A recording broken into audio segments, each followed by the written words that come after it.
Teachers, have you ever seen a student come back after a break, for example, spring break, Christmas break, completely different? What were they like?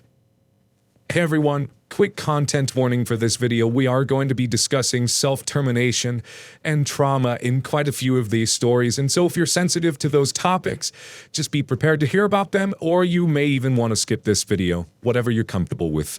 Story 1. My mom works for the U.S. Department of Labor and is contracted to work for a program that allows high school dropouts, juvenile delinquents, and just down-on-their-luck kids the opportunity to earn their choice of a high school diploma or GED. They also graduate from the program with a trade and a guaranteed job. Since the age range at her particular facility has been getting younger and younger, it's especially stressful. Most of her students are 16 years old. Do you remember that student in class who always had to disrupt class, disrespect the teacher, and generally just do stupid crap? She is a classroom full of them. She has the 100-yard stare every day when she gets home from work. Everything is provided for the students: uniforms, meals, snacks, school supplies, dorms, and they even receive a small check every other week. If you've ever watched Late Night Cable or Dr. Phil, you've probably heard this place mentioned. They have facilities all over the country. It's basically one step down from juvie, and most kids don't really have a choice to be there. And then a few months ago, there was a boy placed in her care who we will call Jay. Sad situation. Understandably, he was heartbroken. Great kid, but he totally withdrew, threw all his effort out the window, and darkness became his only personality trait. Every day when greeting him to her class, my mom would say, "Hello, Jay, how are you doing this morning?" Or, "Nice to see you this morning, Jay." And his response would always, "Can I just go crawl in a hole and die?"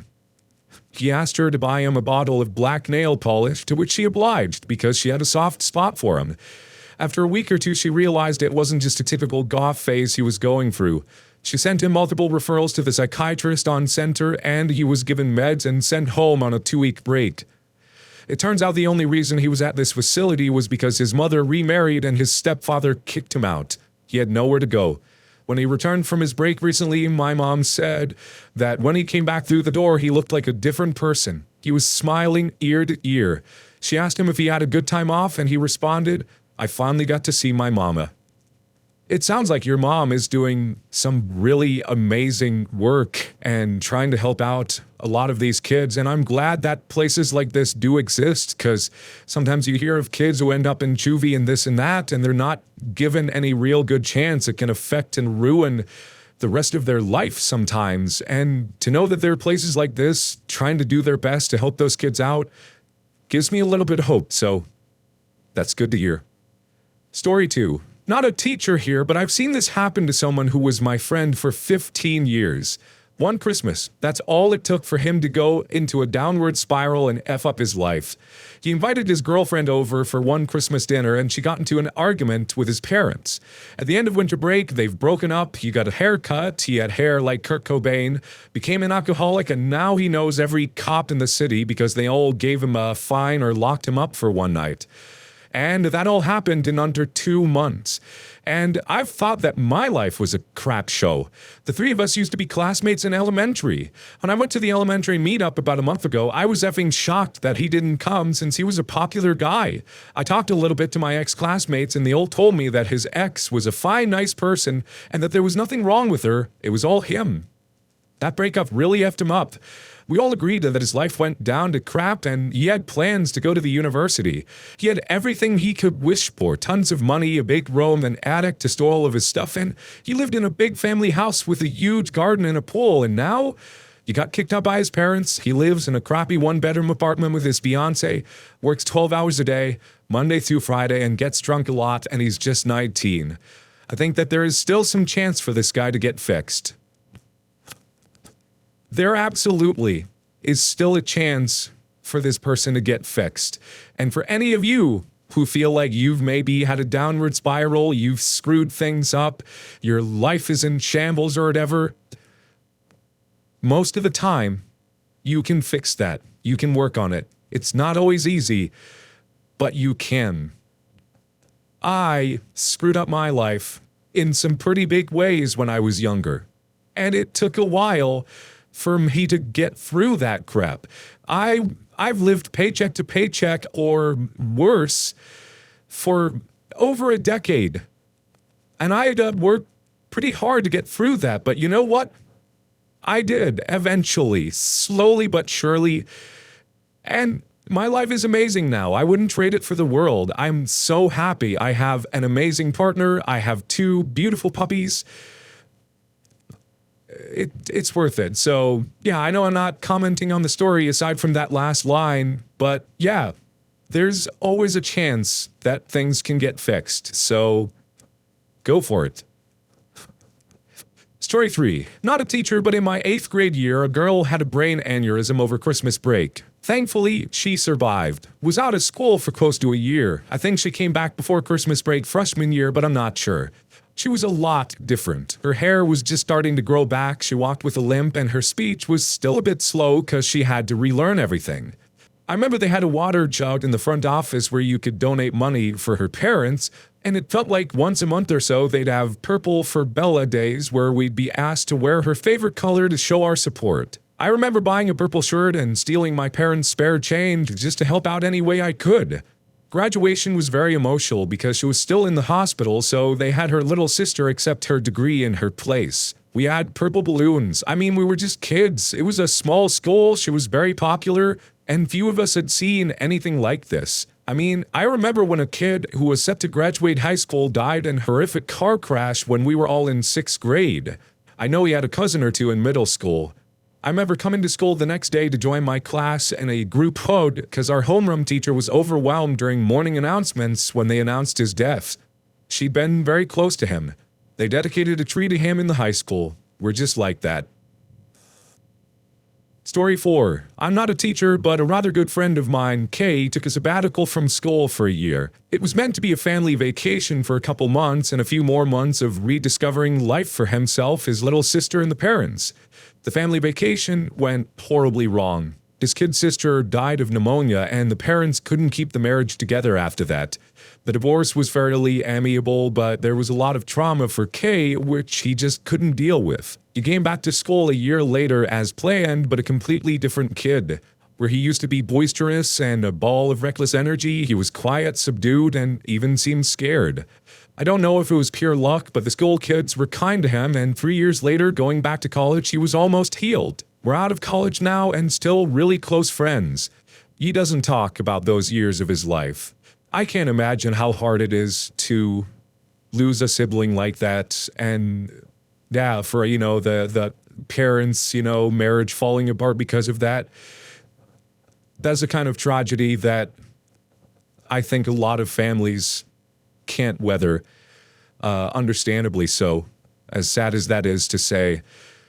But I am glad that, it sounds like, friends, you stayed there with them, helped him through, and things are doing better for him now. You never forget losses like that, but life can still be good. And I'm pretty sure that, his sister would have wanted him to have a good life either way, so. Story 5. Yes, unfortunately. Star student, wonderful to be around, very funny. After break, she's sullen, dresses differently, makes new friends, avoids adults, been in and out of trouble, and skipping class to get high or smoke cigarettes in the parking lot. When I finally had a chance to get to talk with her, she told me in not so many words she had been AR'd at a party pretty severely. I couldn't do much given I only had her for 1 semester, and I wished there was more I could do or offer to chat with her about her problems. But it's pretty clear she wanted to avoid those problems for a while. It's not healthy in the long run, but constantly being asked by adults to talk about it isn't either. I give her guitar lessons for free after school every now and then just to help her get her mind off of things. Story 6. Not a teacher, but a friend of mine left around Thanksgiving break to get brain surgery to get a tumor removed. He returned months later and didn't recognize anyone, couldn't remember a lot of things and acted manlier than before. I befriended him again, and when we were talking about boys, he looked at me weird when I expected him to say something, which I just thought he didn't find the guy attractive. He then said, "All right, well, see you later, I have to go pick up my girlfriend." I forgot to mention, months before the break, he came out to me and a few of his friends as gay. I was so confused and never told him he had come out to us before. Edit, he is openly gay now after high school ended, so it's all good. Story 7. Not a teacher, but back in 10th grade, I had a friend who left for a few months because he was a mess of wanting self-termination.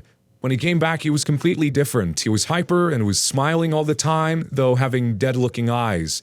He had been taking like 10 pills a day. A year later, he has been slowly shortening the pill usage, and he is slowly becoming his old self, but not as interested in any of the old activities we used to do together. Story 8. TA. I work in an elementary school. One of my students was a bit of a turd for first and second grade, the grades he was in my class. He wasn't mean or horrible, but more of a troublemaker. He was the one who would accidentally get paint on the walls or blurt out funny answers or knock over a pile of books or whatever, usually to see what would happen. But by the start of his third grade year, he was completely changed. All of those mischievous behaviors were gone, and he was set on the straight and narrow. After a week or so, I finally found out it was because his little sister had started school, and he wanted to set a good example for her. I mean, I guess it doesn't surprise me hearing about first and second graders having bigger changes. Kids are still really figuring themselves out there, but, good for this kid wanting to set a good example for his little kid sister and everything going into school. That's nice to hear. Story 9. I'm not a teacher, but a good friend of the kid. So a kid, let's name Robert, acted like a real gangster. He was so cocky and a big butt. After he was suspended for breaking into multiple people's lockers and leaving unpleasant things in them, he came back all quiet, getting better grades than he was before, and actually a good friend. When I asked him what happened, he said, "When I was walking home after my suspension, being cocky like I always do, I got jumped by a person in a rival gang. He quit the gang. He actually went to the hospital for a broken nose, which made more sense since he only had a 2-week suspension, and he was out for a month." Story 10. Student came back super quiet. Her sister had committed self-termination, and she didn't want to be absent. Another student was suddenly combative, snarky, and kind of a D. I pulled him aside after class, and the moment the last of the students left, he broke down. His parents had kicked him out of the house because they found out he was gay. He apologized to me immediately and said he wouldn't act like a jerk again, but literally had no idea what to do. They also threatened to take his dog to the shelter because they couldn't find a home for it.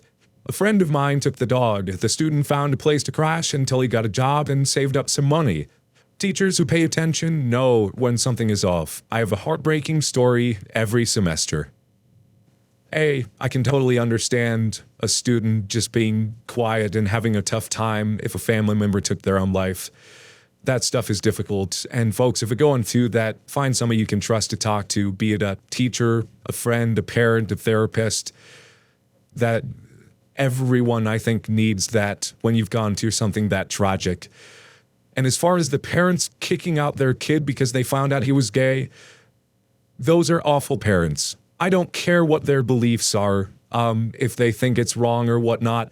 It's your child. Love should be unconditional in that sense. And I feel so sad for that kid, and I hope that he is doing better because, I just can't stand parents who would do that. Any parent who would do that is just awful. Story 11. Not me, but a friend of mine had a student who was an absolute misery to deal with. Just a real jerk, constantly disruptive, blatantly rude, etc. Over break, the guy's mom got the organ transplant she needed, and all of a sudden this kid is engaged and invested in his education, talking about his future, asking questions, calling other kids out for not paying attention. Just a completely new, wonderful person. Story 12. Not a teacher, and it wasn't mentally different. I was a student. To make a very long story short, I got facial reconstructive surgery and a chin implant over winter break. I had at least 2 teachers who didn't recognize me at first. It was weird. I don't think I looked that different. Story 13. Not a teacher, but in 6th grade, the jokester, boisterous guy in my class was gone for a few weeks after his dad died. When he came back, he was just quiet, always looking out the window or had his head on the table. I think an important thing for kids who lose like a sibling or a parent or anything like that is, they're going to be quiet and they're going to be really sad for a while, but for people to still be there supporting them, be it silently, being it with distractions, stuff like that. But I know people want space in those times, but I think there can't be too much, because if you completely just leave someone alone because they're really depressed, just leave them be. I feel like they never get back out of that, you know? People need other people, and that's totally okay. Story 14. Preston Ansman, 16-year-old. I would love to say I did not know this, but I did, and she was not bashful about disclosing what happened to anyone who would listen. Story 15. Had a first grader whose brother had died. She had been an outgoing, bubbly kid. Came back a sobbing mess. She would literally lay on my lap and just sob. Story 16. I'm the student in the situation. I used to talk a lot with friends and get distracted, but now I'm the quiet gay kid that talks to no one and would prefer to be alone. Please leave your story in the comments. I would love to make a video on them in the future. Also, don't forget to like and subscribe.